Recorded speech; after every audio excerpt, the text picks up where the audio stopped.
પવિત્ર શ્રાવણ માસમાં એક અદ્ભુત અને શ્રદ્ધાજનક ઘટના સામે આવી છે। પંચમહાલના શિવનગરી શહેરમાં આવેલ એક પૌરાણિક મરડેશ્વર મહાદેવ મંદિર નજીક અચાનક જ જમીનમાંથી સ્વયંભૂ શિવલિંગનું પ્રગટ થતા જોવા મળ્યું છે।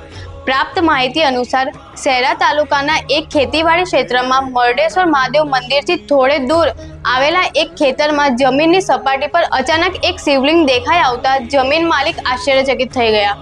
ત્યારબાદ નજીકના ગ્રામજનોને જાણ કરવામાં આવી અને ખૂબ જ આસ્થા અને વિધિવત રીતે શિવલિંગની પૂજા અર્ચના શરૂ કરવામાં આવી। જમીન માલિક દ્વારા જણાવવામાં આવ્યું છે કે આ વિસ્તારમાં અમે વર્ષોથી ખેતી કરીએ છીએ, પણ અહીં ક્યારેય આવી કોઈ વસ્તુ જોવા નથી મળી। હાલમાં શ્રાવણ માસ ચાલી રહ્યો છે, એટલે આપણે માનીએ છીએ કે આ સંપૂર્ણપણે ભગવાન શંકરનો આશીર્વાદ છે।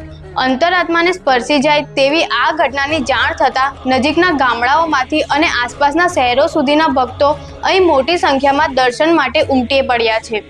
દરેક ભક્તોએ માન્યતા વ્યક્ત કરી છે કે આ શિવલિંગના દર્શન કરવાથી તેમના દુઃખો દૂર થશે અને ઈચ્છાઓ પૂરી થશે। આવા જ વિડીયોઝ જોવા માટે જોતા રહો સીધીખબર.com।